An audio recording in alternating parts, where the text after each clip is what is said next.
Hello, good evening. I have no idea what happened just a minute ago, but it was really odd. This is Melissa, and we are here tonight for our Business Builders Roundtable for February 10th, and we are going to be talking about Periscope and just kind of giving some tips and tricks that I've learned while trying to navigate my way around this new, fairly new program. So first we're going to start with our promotions and things like that, like we always do. I am Melissa, as I mentioned. I am a mentor with Young Living Essential Oils Essentially Curious team, and I started about 3 years ago, and basically beyond anything, I'm having just a good time. I have decided and discovered that there is a lot to learn here and there is a lot to give back, and so that's why we're doing these calls in the evening. And Heather Esty is usually with me, but she has some family needs, so she's out for tonight. So give her some prayers, please, because her family can use a few. Now, the Young Living February promotions for 2016. This month, if you purchase 190 PV, you are going to get a 15 milliliter bottle of wintergreen, a 5 milliliter bottle of patchouli. Then if you get a 250 PV order, you're going to have those two oils, the wintergreen and patchouli, plus an additional 20 Essential Rewards points. And if you have 300 PV in your order, you're going to get all of those things above, plus you're going to get the I Love Oils collection, which is a 5 milliliter bottle of Joy, 15 milliliter bottle of Ylang Ylang, which is perfect for Valentine's Day, 5 milliliter bottle of grapefruit. And if you have made your order through Essential Rewards, you're also going to get the additional 15 milliliter bottle of Copaiba. So keep all of those things in mind as you're figuring out what things you would like to pick up this month. And if you're making regular orders, you really should be on Essential Rewards for a couple of reasons. So make sure you take a class in Essential Rewards to get all of the ins and outs and details there, because if you're not on Essential Rewards and you're making pretty regular orders, you are leaving money on the table and walking away. So that's just something to put out there. So we are going to go ahead and get started on our Periscope tips of the trade.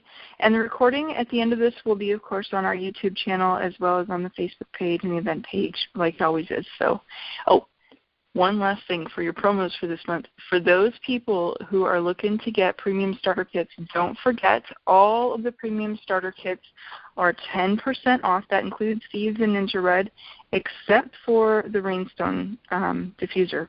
All the rest are 10% off this month, so keep that in mind as you're looking at what to get and where to put your money. Periscope tips. All right.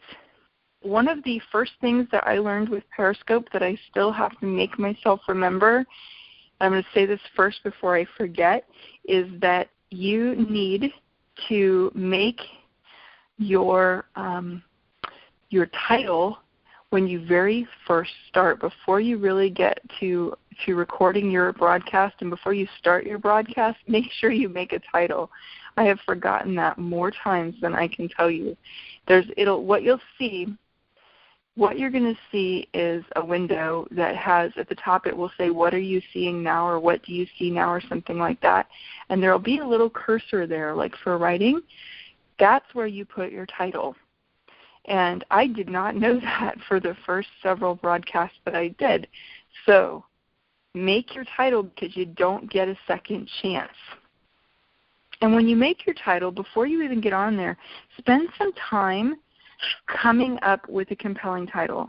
The title of your video is the only thing that separates your Periscope from what else is out there when users are scrolling through featured or recent streams. When they're just looking for something to watch, your title is all that they're going to see and who you are. So if you aren't a big name like Ellen DeGeneres or something like that, then they may or may not check in and see who you are and what's going on. So some tips for titles. A title should be straightforward, fairly easy to figure out what you're doing. It helps if it's exclusive, especially if it kind of hints at this content is just for you kind of thing. That's helpful. I've seen some suggest using the the little emoticons, like the little pictures and things in your titles to kind of jazz them up. Sometimes that helps. It certainly helps to draw the eye of people that are scrolling through. You want your title to be unique, because if you are using the same title as 100 other people, then what's going to be compelling you to get you to stop there and see what else you have to say. Maybe even make it weird. Give them something to laugh at. And make it an invitation to learn something new. Draw them in. Let them know that you have something worthwhile, worth stopping in for and seeing what's going on. So those are some tips just for the title alone. I keep turning my paper over here. This is our second tip, consider the timing of your broadcast. Periscope is connected to Twitter, right? So it's pretty new as far as that goes, even though Twitter's not new, Periscope is. But you're going to be promoting your broadcast primarily through Twitter. So you want to do some research for who your Twitter audience is and find out when they're most engaged with your posts on there, with your tweets and everything. If you're not really that active on Twitter, it's okay. But then you want to make sure that you're getting the word out to 3 or 4 or even 5 places elsewhere on Facebook or through email or whatever. You want to be getting the word out in other ways if you're not active on Twitter, so that people can't see what people aren't necessarily going to find you on Twitter if you're not active on there. So, which brings us to point number 3, make your Periscope easy to find. You want to share it on Twitter, but you also want to tag your location. You want to get your word out on Facebook. You want to message your friends, send them a text message or whatever. Hey, I'm putting this class together on Twitter in another half an hour. Come and help me boost my numbers and show me some love or something like that. Because when you have people on there, the way that they help boost your numbers is by sticking around. So you have more people to stay. And then also the hearts. Oh, the hearts. Those are like Facebook likes. And I forget exactly how many it is, but you can put a ridiculous number of hearts on there in any one Twitter broadcast. They can just sit there and hold their finger on the screen. But when people give you hearts, thank them for showing some love and getting the hearts up there, because those hearts boost your numbers. So that's a big deal. And if they ask questions, you're going to be able to see, unless you turn it off, but typically it's not always a great idea to turn it off. One of the best things about Periscope is that people can give you like live feedback through almost like a chat message kind of system, and it will scroll up your screen. So as you're talking, you can let them know ahead of time if you want that you'll answer questions at the end, but as you're talking, they're going to be asking questions and talking about things. So answer those questions if you can do it without interrupting the general flow of your class topic or of your whatever you're talking about. Because once the question has scrolled up off the screen, you're not really going to be able to go back and answer it. They're just going to have to ask it again. You're not going to be able to scroll back through and see what was said. It's all live time as far as that goes.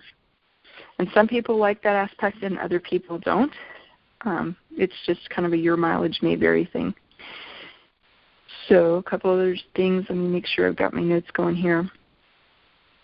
Okay, before you log out, once you're finished with your broadcast, now these are all kind of the technical details, all right? So once you are finished with your broadcast, you want to look, there's a little, before you log out and before you turn off your app, there is a little box, and it's going to say something like, it's like a checkbox, and it says something like click to save to photo roll or something like that. Make sure you've clicked on that at the end, and that way will automatically save the recording for you so that you can upload it to something like catch.me or to YouTube or whatever, because if you don't, Periscope will keep it up for people to see for 24 hours, and then after that, it's gone. You can't see it again. They can't see it again. It doesn't get saved anywhere. It just gets dumped. Okay? So if you want to keep it and if you want to make sure that other people can see it after that 24-hour period, you want to make sure that that little box is checked so you can upload it.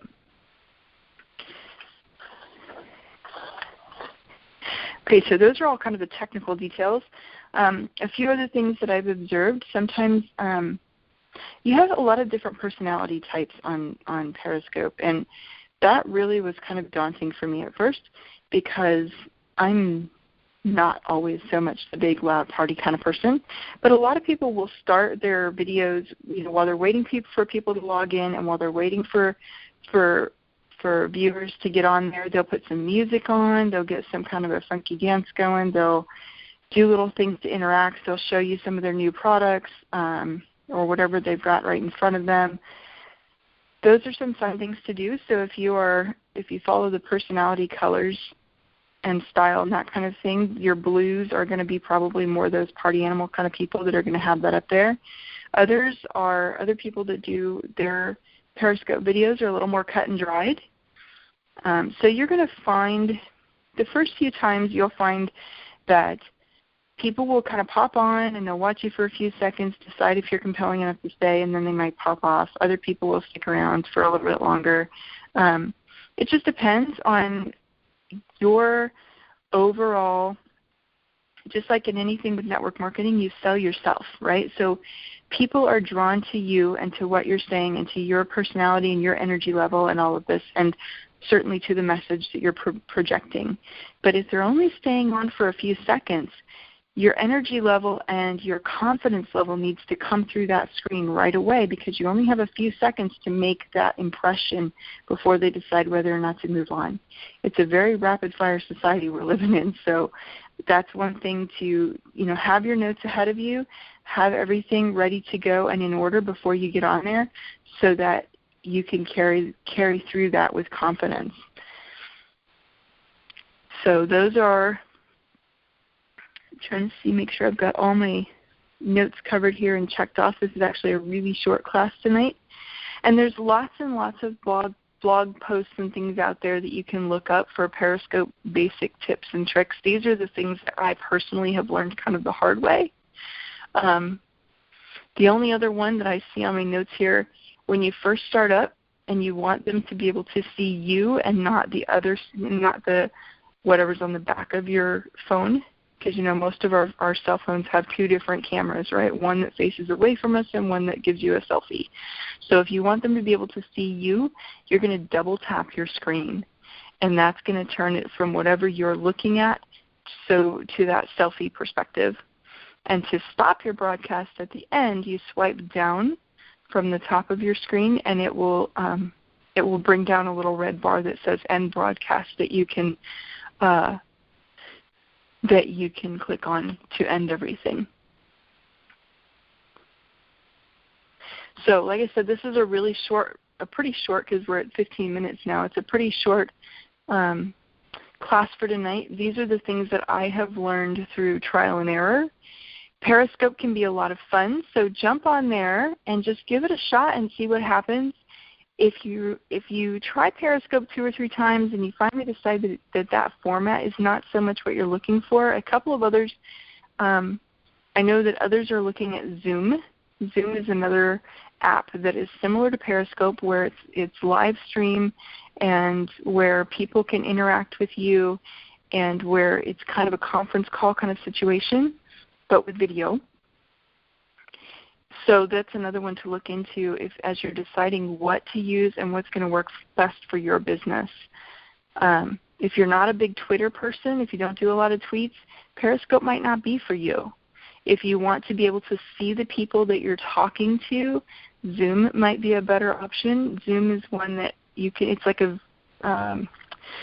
visual virtual conference call. So people can have you can have your camera on, they can have their cameras on, and you can see all of those. If you're the host, you can see all of those different people that are online with you through your camera, and you can project each one as different people are talking. So Zoom is another option. So there are lots of options out there. This is just some things about Periscope in particular, and hopefully they have been helpful for you this evening. next week, we are going to be back on Wednesday once again, and we are going to talk about, I'm talking too fast, I'm not breathing. So we're going to talk about getting referrals, which I know is something that a lot of people struggle with, especially as you get out of that warm market and you're getting into trying to find and meet new people as you're moving further into your business building efforts, or you don't want to necessarily go with your warm market. What do you do then? So we're going to talk about that next week. In the meantime, you will find this recording put up on both the Facebook page for Roundtable Business Calls and also the YouTube channel and the event page that we have set up for this weekend. So thank you so much for joining me tonight, and I'll see you next week, and we will chat online in the meantime.